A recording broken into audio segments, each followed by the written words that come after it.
Apa khabar semua? Kif halukum? Sehat? InsyaAllah kita pada malam ini akan membahaskan tentang pentingnya ketua ataupun pemimpin di dalam menjaga ataupun memerhatikan ataupun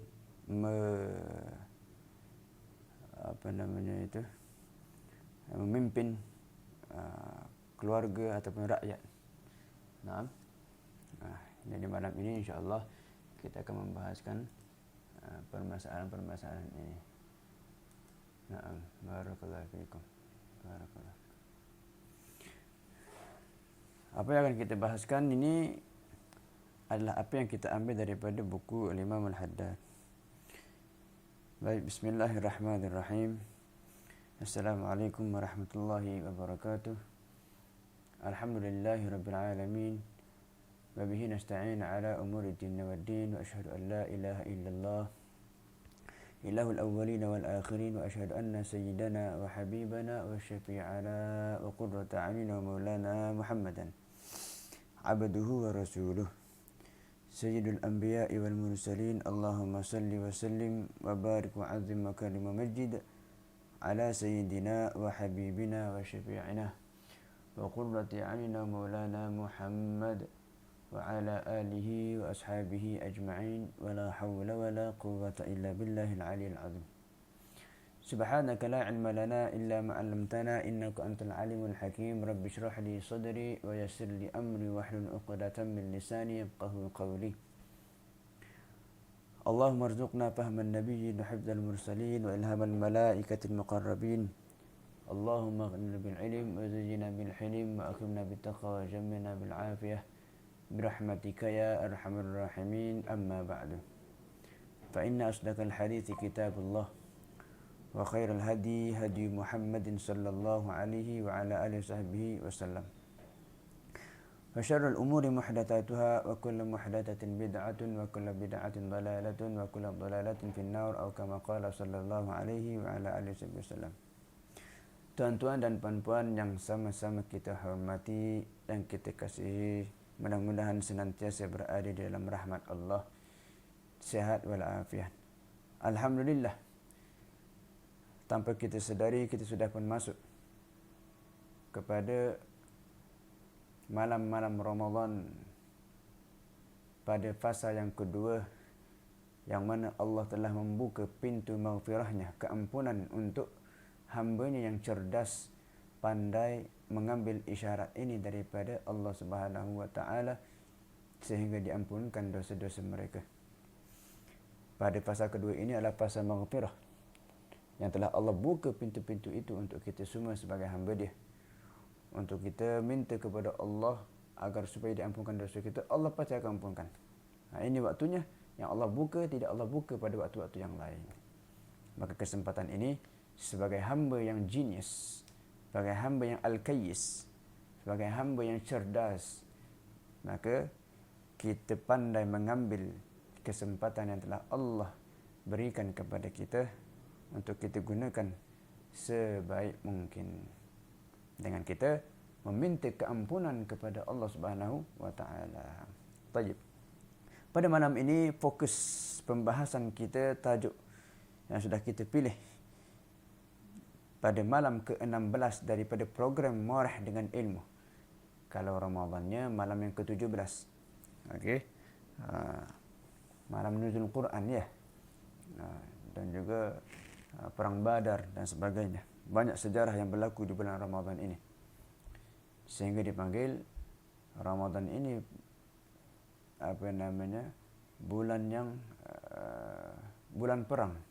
Ya, banyak berlaku peperangan di bulan Ramadan. Antaranya Badar Kubra, perang Badar yang besar di dalam sejarah Islam. Dan mesti kita selami cerita itu untuk kita menikmati dan juga meresapi apa yang dirasakan oleh umat Islam pada ketika itu bersama Rasulullah SAW dan menikmati kemenangan itu. luar biasa.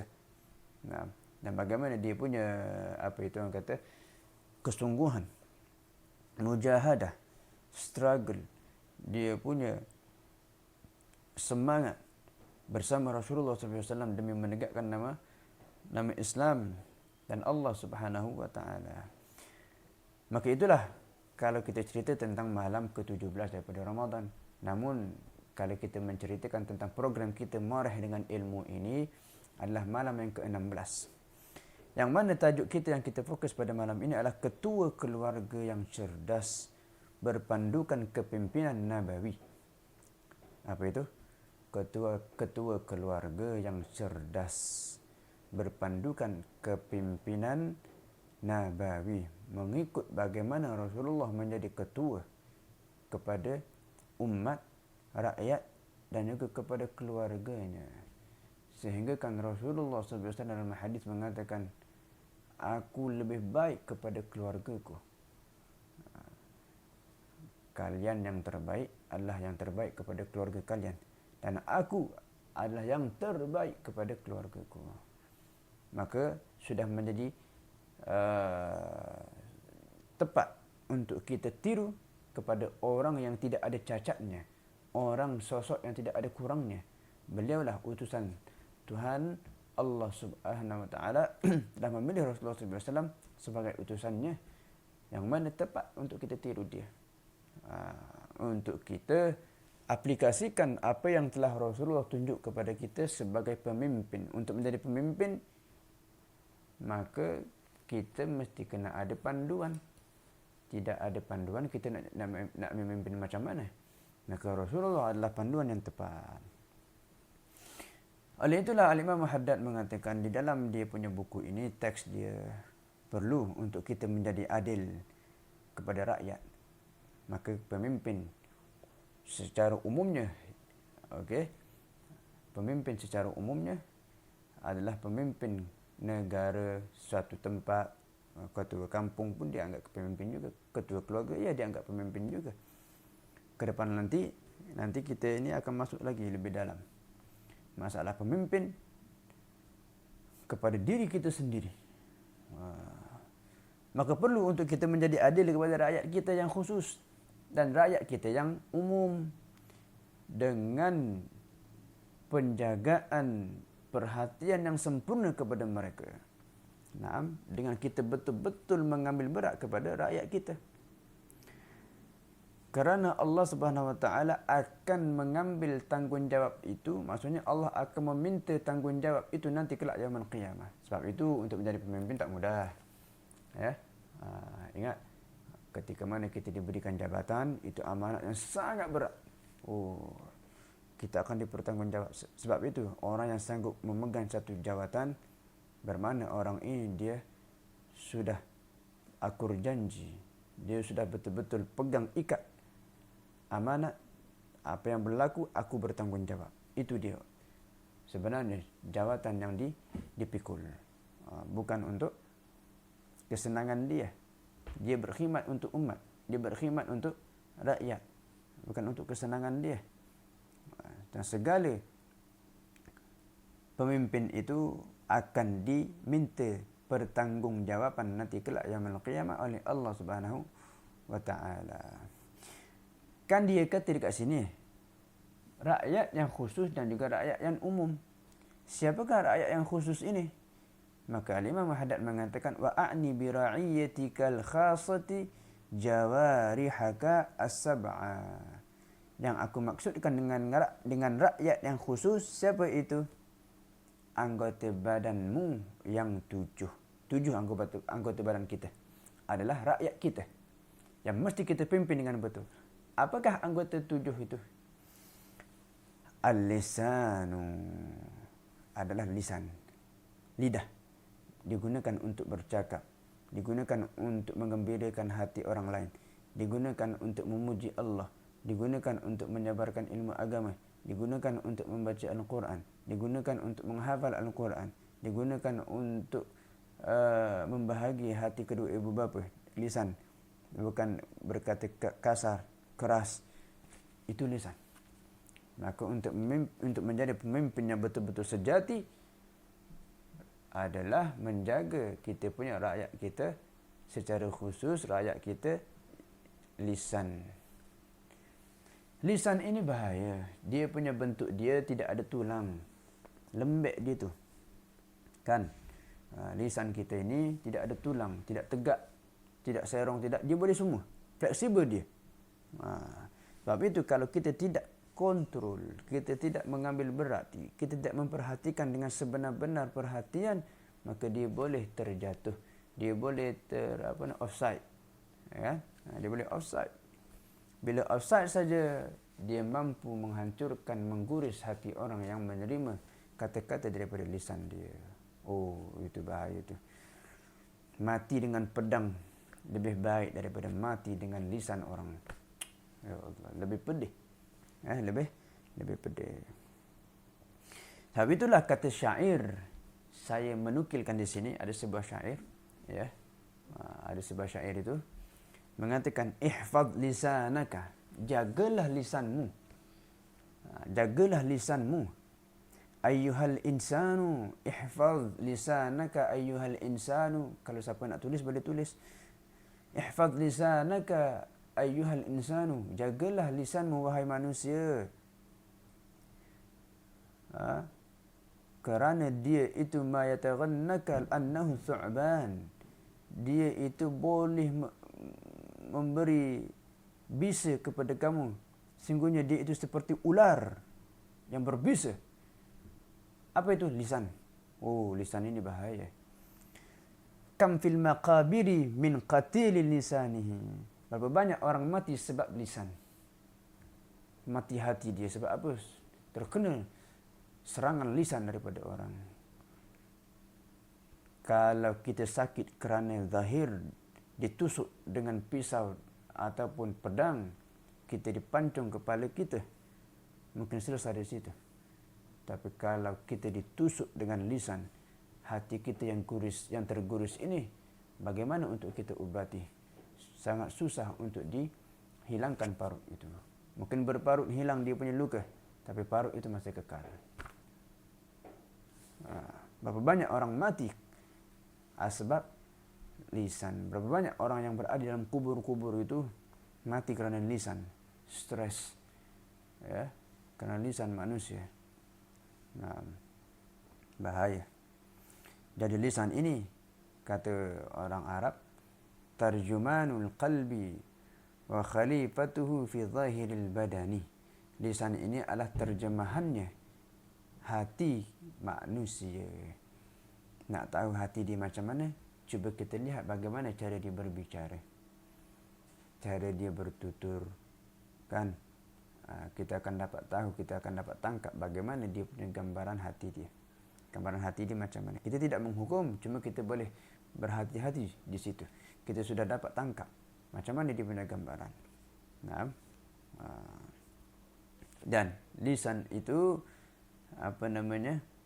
merupakan khalifah hati untuk zahir badan. Apa yang tampak di badan ini adalah terjemahan daripada hati, dan lisan itulah yang membuktikan apa yang berlaku dalam hati dia. Oleh kerana itu, lisan ini kalau kita tidak menjaga dengan baik, yang mana lisan ini diibaratkan oleh Imam Haddad rakyat secara khusus. Rakyat khusus adalah lisan yang pertama, anggota badan yang pertama. Yang kedua, tapi sebelum itu ada satu athar, ya. Athar ini termasuk boleh dikatakan hadis, boleh dikatakan ucapan sahabat, boleh dikatakan ucapan tabi'in. Oleh kerana itu ulama dalam berhati-hati kerana tidak dapat dipastikan apakah hadis, apakah ucapan sahabat, apakah ucapan tabi'in, maka disebut sebagai athar. Maka ini dibahaskan dalam ilmu mustalahul hadis. Apakah yang dikatakan dalam athar tadi itu? Man kathura dhihkuhu, siapa yang banyak ketawa dia, fid dunya, di dunia ini, kathura bukauhu fil akhirah, banyak pula menangisnya di akhirat. Tertawa dia itu banyak di dunia, maka tangisan dia akan menjadi banyak di akhirat. Begitu pula kalau sebaliknya, Wa man kathura buka'uhu fid dunya, siapa orang yang banyak tangisnya di dunia ini, kathura dihkuhu fil akhirah, banyak pula tawa dia di akhirat. Tangisan dengan tertawa ini dijadikan sebagai perumpamaan saja. Tangisan ini bila kita fahami, biasanya berlaku pada keadaan orang yang mengalami keadaan yang sangat menyentuh hati dia ataupun dalam keadaan yang sangat perih, sedih. Tapi kalau tawa tadi itu dalam keadaan dia itu gembira, bahagia, itu perumpamaan dia. Siapa yang banyak sedih di dunia, tangis dia kerana Allah, takut dia kepada Allah, maka kelak yaumul qiyamah Allah akan anugerahkan, mengganjarkan kepada dia satu ganjaran yang luar biasa sebagai tanda untuk memberikan ataupun sebagai tanda dia itu adalah orang-orang yang berbahagia. Maka lisan ini mestilah digunakan untuk lillahi ta'ala. Jangan sembarang menggunakan lisan kita. Bahaya lisan ini kalau sudah salah berucap, susah untuk kita ambil dan kembali lagi, untuk tarik balik. Susah. Tarik balik. Susah tu. Biasanya begitu. Maka lisan ini adalah rakyat yang mesti kita ambil tanggungjawab sepenuhnya. Kerana dia adalah lisan yang diberikan oleh Allah. Sementara untuk digunakan atas jalan yang Allah ciptakan. Lisan ini diciptakan untuk apa? Nah, untuk Allah. Bagaimana lisan diciptakan untuk Allah? Berbicara dengan baik, berucap dengan baik, tidak berucap kecuali yang baik, mengembirakan orang lain dengan lisan kita. Itu. Selain daripada berzikir, baca Al-Quran dan sebagainya. Nah, yang kemudian wasam'u, dan pendengaran kita, kita guna pendengaran telinga kita ini untuk apa? Untuk apa kita mendengar? Nah, wal basaru, melihat. Ramadan ini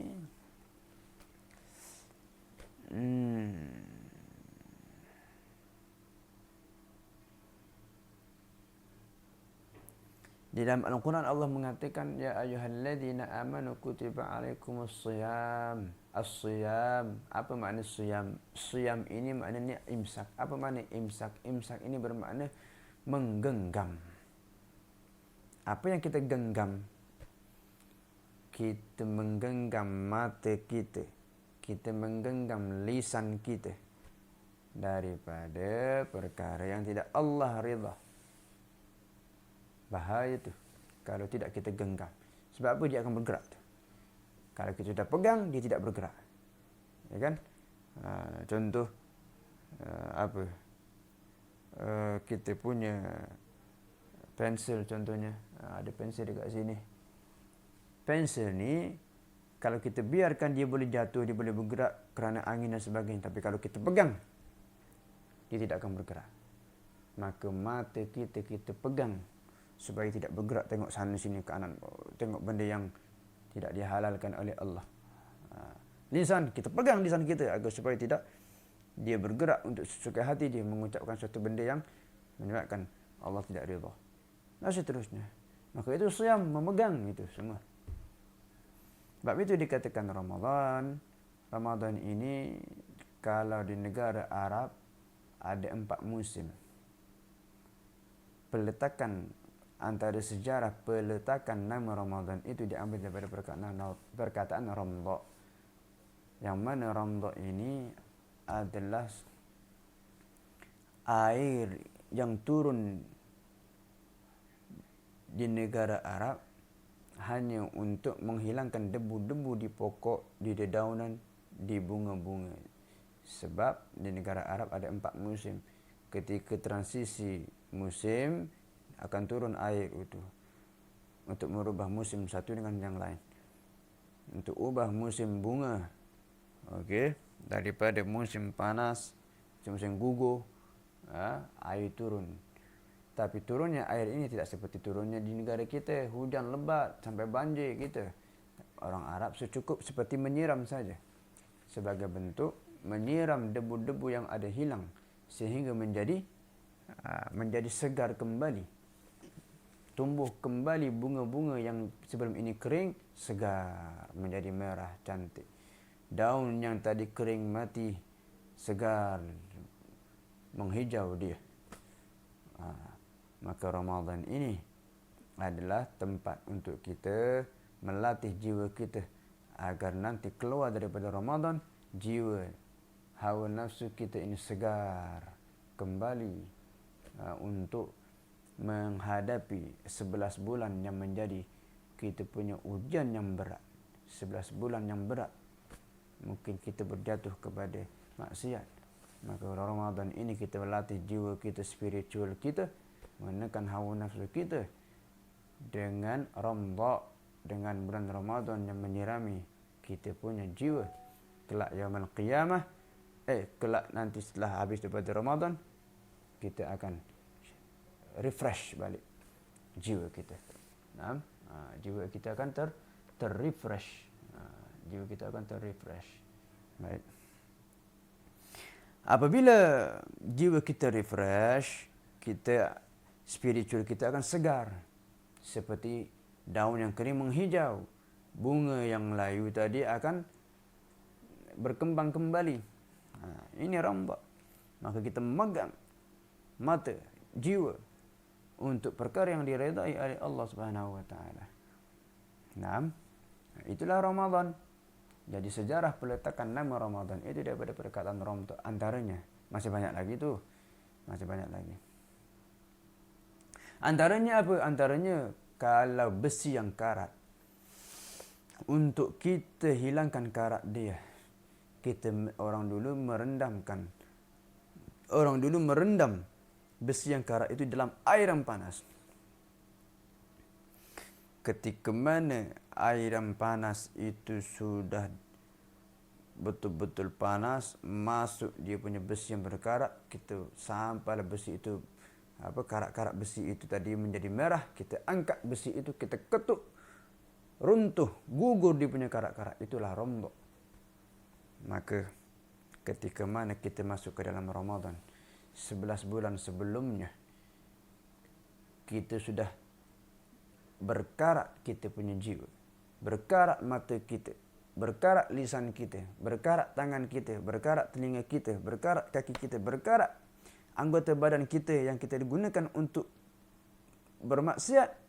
Masuk ke dalam Ramadan, Ramadan ketuk itu karat, gugur. Ini antara sejarah peletakan nama Ramadan yang mesti kita fahami. Maka itulah filosofi Ramadan sebenarnya. Ramadan ini adalah untuk mendidik jiwa. Ramadan ini datang untuk membimbing kita. Maka Allah siapkan Ramadan ini untuk orang-orang yang benar-benar ingin melatih, mendidik, membimbing jiwa dia menjadi yang lebih baik. Keluar daripada Ramadan, refresh dia. Orang Islam, orang mukmin yang benar-benar mukmin itu cukup Ramadan itu menjadi tempat dia mendidik jiwa untuk dia bertahan 11 bulan yang akan datang. Kemudian bertemu lagi Ramadan, masuk lagi bulan Ramadan, keluar daripada Ramadan, refresh lagi. Maka itulah orang mukmin cerdas. Setiap kali nak datang Ramadan, dia tidak sabar-sabar menunggu. Kerana apa? Itu tadi. Berat dia menghadapi ujian 11 bulan. Ramadan datang menemani dia. Apa lagi? Wal batn, perut kita. Perut kita ini adalah rakyat kita. Wal faraj, kemaluan kita. Wal yad, tangan. Wal rijl, kaki.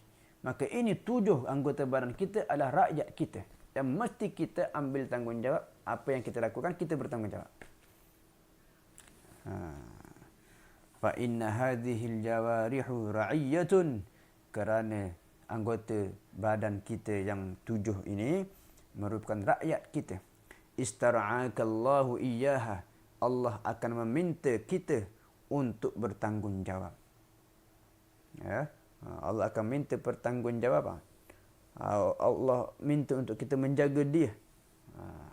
Apa itu rakyat ini? Apa rakyat kita tadi? 7 anggota kita tadi itu. Wa amanatun, dan juga anggota badan kita ini adalah amanat yang Allah amanahkan kepada kita. I'tamanaka 'alaiha. Allah telah memberi kepercayaan kepada kita. Allah percaya dekat kita, Allah bagi kita lisan, Allah bagi kita mata, Allah bagi kita pendengaran, Allah bagi kita tangan, kaki, perut, kemaluan. Allah percaya dekat kita. Kemudian kalau kita telah berkhianat kepercayaan yang telah Allah beri dekat kita, apa yang kita sangka daripada Allah Subhanahu wa taala? Sebagai orang manusia, saya percaya kepada anda. Kemudian saya bagi amanat untuk menjaga suatu perkara, barang atau apapun. Kan saya percaya betul. Orang sudah meletakkan kepercayaan tu. Ternyata anda telah berkhianat. Apakah reaksi saya dan apa yang kalian kalian expect daripada saya untuk bereaksi atas kelakuan anda? Apa yang kalian expect? Apakah saya akan berdiam diri? Apakah saya akan mengatakan, oh bagus, terima kasih banyak? Sudah tentu kecewa. Sudah tentu saya kecewa. Allah Subhanahu wa taala setelah dia memberikan kepercayaan dia kepada kita, berikan tangan, diberikan mata, lisan, kemudian kita berkhianat. Oleh kerana itulah orang yang berkhianat ini sangat berat dia punya balasan dia oleh Allah Subhanahu wa taala, apalagi berkhianat kepada Allah Subhanahu wa taala. Fa'alaika bikaffiha an ma'siyatihi. Maka perlulah kita untuk menahan anggota badan kita ini daripada melakukan maksiat dan menggunakannya untuk ketaatan kepada Allah. Kerana Allah Subhanahu wa taala sebab menciptakan kita ataupun anggota badan ini adalah untuk diberikan untuk diberikan kebaikan pada tangan kita. Maksudnya kita gunakan tangan ini untuk bersalaman dengan orang tua kita. Kita gunakan tangan kita ini untuk bersalaman dengan orang baik, orang soleh, ulama. Kita gunakan tangan ini untuk bersedekah. Digunakan untuk taat kepada Allah. Itulah kenapa Allah menciptakan ini. Tujuan dia itu. Maka kita akan dikatakan orang yang bersyukur. Orang yang bersyukur adalah orang yang menggunakan apa yang telah Allah bagi dekat dia itu sesuai tujuan diciptanya. Tujuan dicipta itu adalah ketaatan.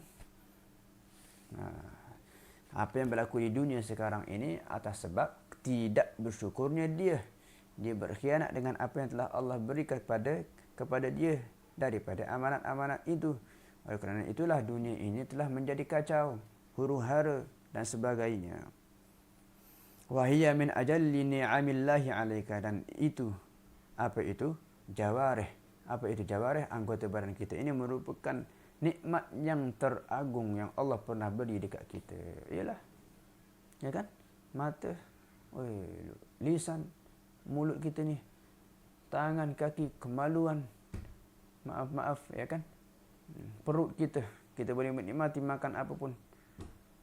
Itu nikmat luar biasa.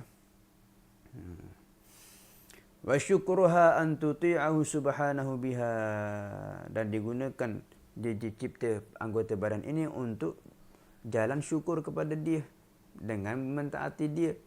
Dia itu Allah, dan bukan untuk melanggar, melawan apa yang telah Allah halang untuk kita lakukan. Tak nak buat juga. Kita sudah melanggar dia punya aturan. Maka jangan salahkan dia kalau dia telah memberikan kita ini musibah. Dia telah memberikan kita ujian berat.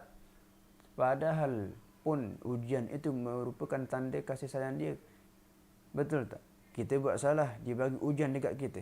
Setelah dia bagi ujian dekat kita, apa tujuan ujian itu? Untuk mendidik kita, memberitahu, tak betul kamu buat ni, salah. Kemudian kita berubah. Bertambah suka gembira Allah Subhanahu wa taala. Tapi kalau kita tidak sedar lagi, maka orang ini sangat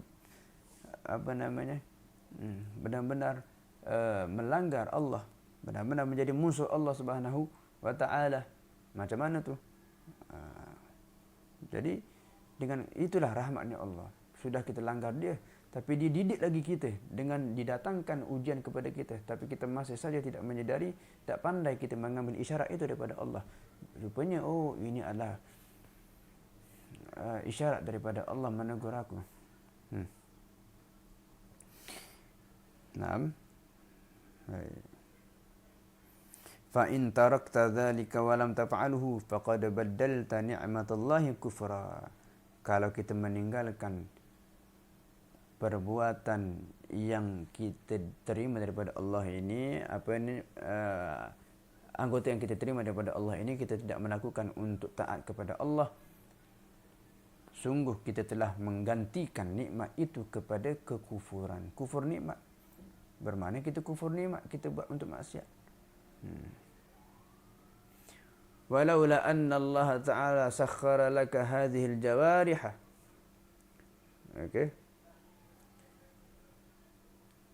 Dan Allah itu sebenarnya, padahalnya Allah itu mengendalikan kita boleh bergerak. Ini Allah yang bagi kita bergerak. Tapi masih saja pergerakan ini kita gunakan untuk selain daripada apa yang dia ridha. Naam. Wa hablaha ala ta'atika la kunta la tastati an ta'siyallahi bi syai'in minha. Dan memaksa kita punya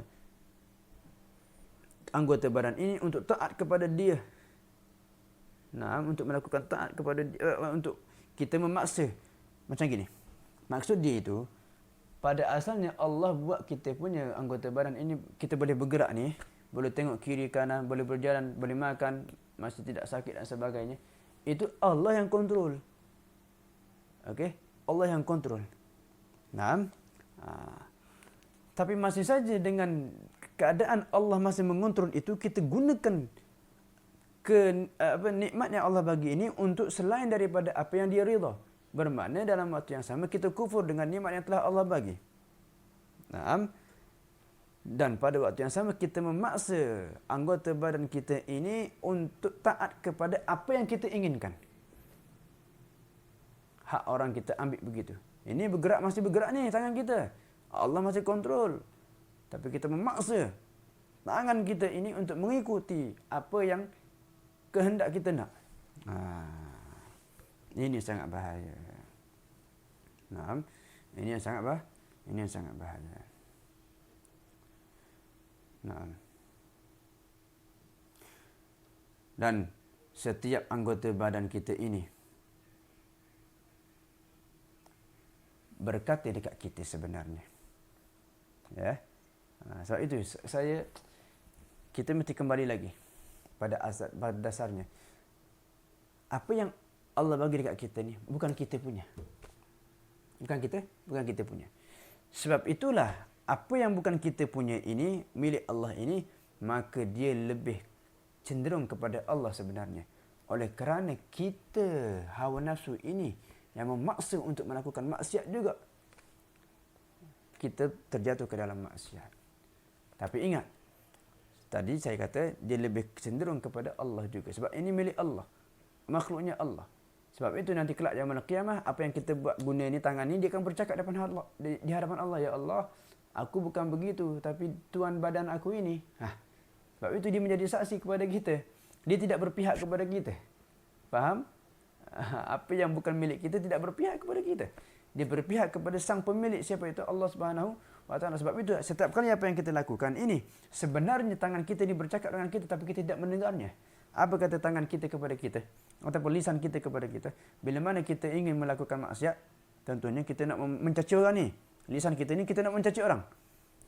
Sebelum kita mencaci orang tu, lisan kita ni sudah bercakap dengan kita sebenarnya. Apakah ucapan lisan kita itu? Dia kata, ya Abdallah, wahai hamba Allah. Kita. Wahai hamba Allah, ittaqillah, takutlah kepada Allah. Wala tukrihni, janganlah memaksa aku ala fi'li ma harramallahu alayya. Janganlah memaksa aku untuk melakukan perbuatan yang telah Allah haram untuk aku lakukan. Apa itu? Mencaci maki. Sebenarnya dia bercakap dengan kita, cuma kita saja yang tidak mendengar. Sebab itu nanti kelak yaumul qiyamah, dia menjadi saksi untuk Allah Subhanahu wa Ta'ala. Itu sebab dia. Naam.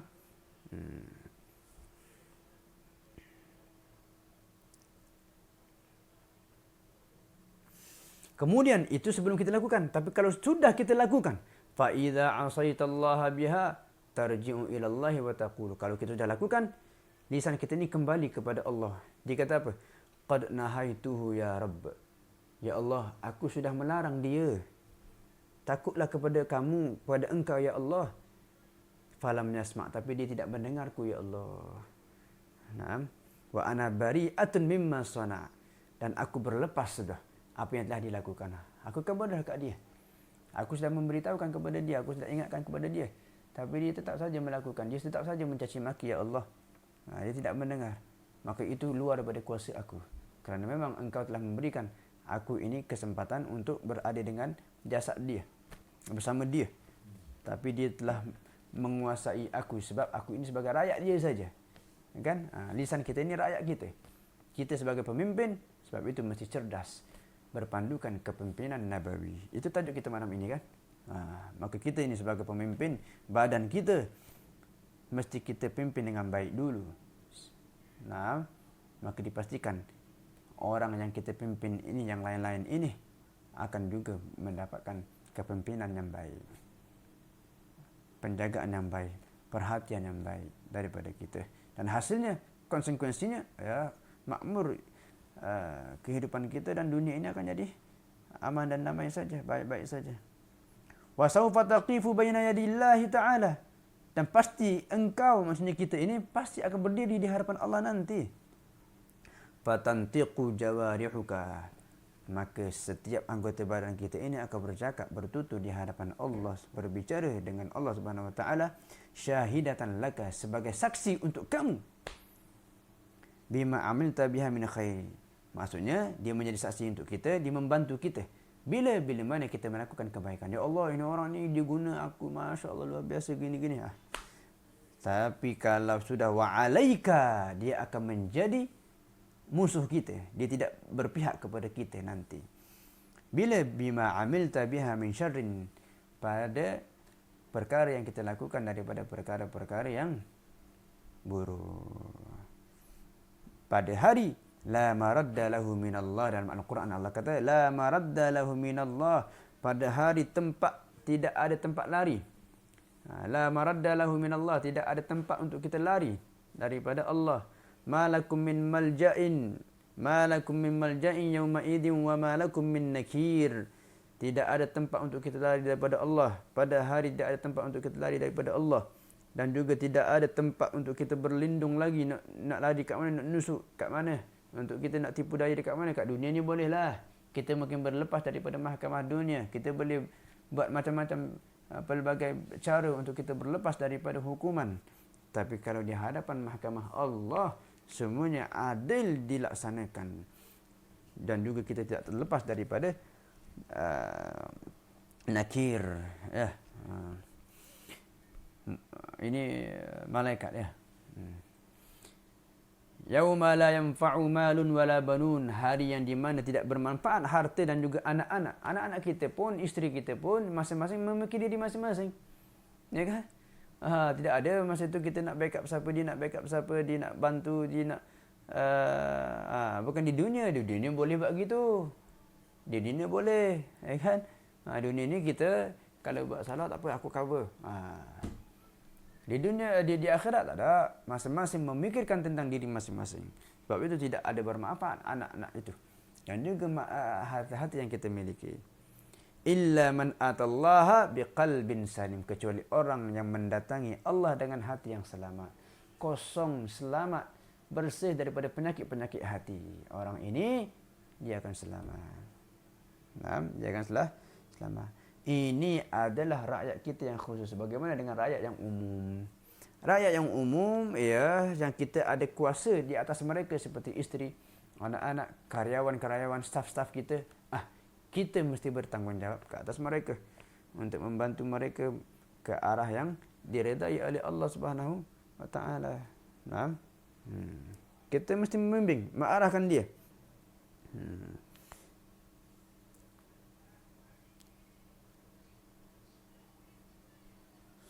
Mesti kita bersama dengan keluarga kita dengan keadaan yang tidak terlalu janggal kita punya hubungan itu. tidak awkward. Sehingga anak sudah susah untuk berbicara dengan kita. Kita pun susah untuk berbicara dengan anak kita. Maka kita mesti mencari 1001 cara.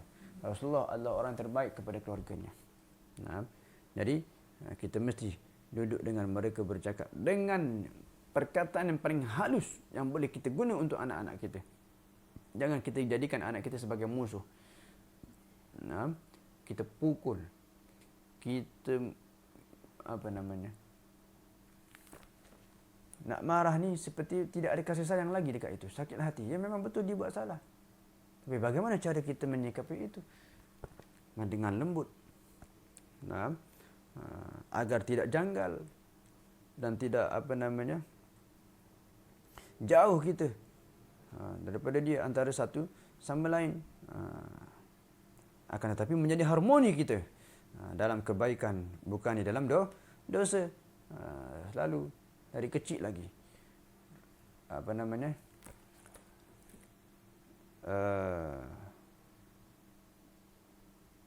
Apa itu? Saya lupa dah. Perumpamaan bahasa Melayu itu. Tentang akhlak. Yang saya ingat itu, maknanya meluntur buluh biarlah dari rebung dia. Kalau sudah menjadi keras, susah untuk kita bengkokkan lagi. Maka pada kita ajak dia baca Al-Quran bersama. Setiap malam mesti ada perjumpaan. Kalau kita kerja 8, 9, 5, 9 sampai 5, bila kita nak berjumpa dengan anak-anak kita, malam letih dan sebagainya. Maghrib, isyak tadi itu, sahur, boleh berkumpul dengan keluarga, bertanya khabar dan sebagainya. Arah dia selalu dengan baik. Jangan sampai orang yang berada di bawah tanggungan kita selalu terasa terbiar. Dan kita sebagai ketua atau pemimpin mesti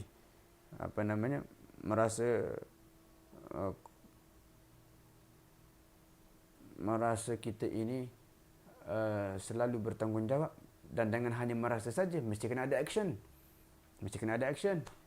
Tidak boleh kita kata saja, tapi kita usaha macam mana. Memang letih sangat, memang letih. Setiap keputusan yang kita lakukan, kita mesti bertanggungjawab. Jangan sampai mereka terbebani dengan kurangnya agama mereka. Mesti dalam masalah mendidik anak itu, yang paling utama akhlak dan agama dia dengan Al-Quran. Malam ini malam 17 nuzul Al-Quran, maka mesti kita perbanyakkan baca Al-Quranul Karim. Kata Rasulullah SAW dalam hadis, "Iqra'ul Qur'ana fa innahu ya'ti yaumal qiyamah syafi'an li ashabihi."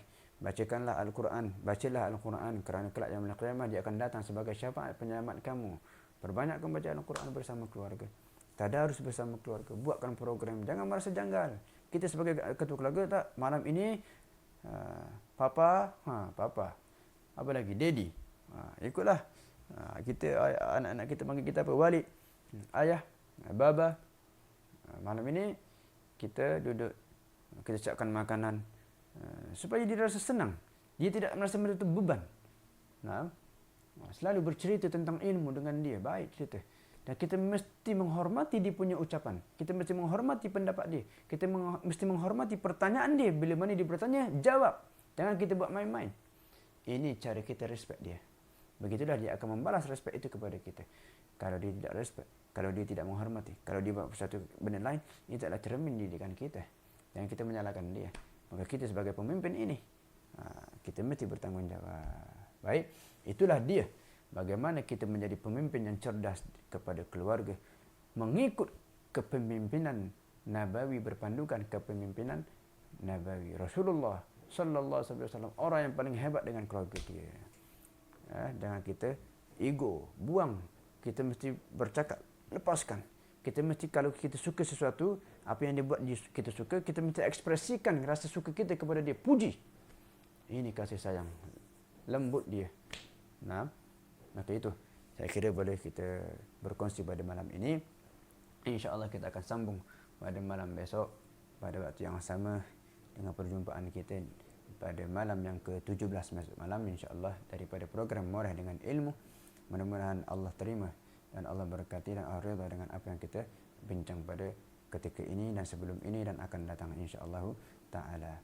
Bismillahirrahmanirrahim. Asyhadu an la ilaha illallah nastaghfirullah nas'alukal jannata wa na'udzu bika minan nar. Asyhadu an la ilaha illallah nastaghfirullah nas'alukal jannata wa na'udzu bika minan nar. Asyhadu an la ilaha illallah nastaghfirullah nas'alukal jannata wa na'udzu bika minan nar. Allahumma innaka 'afuwun karim tuhibbul 'afwa fa'fu 'anna.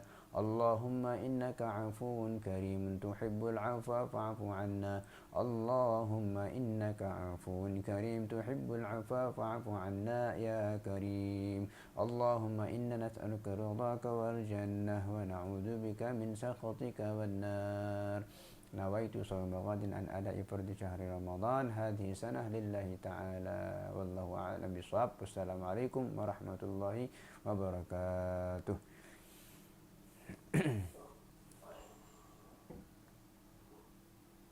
Terima kasih banyak. Jazakumullah khair. Jazakumullah khair. Sama-sama.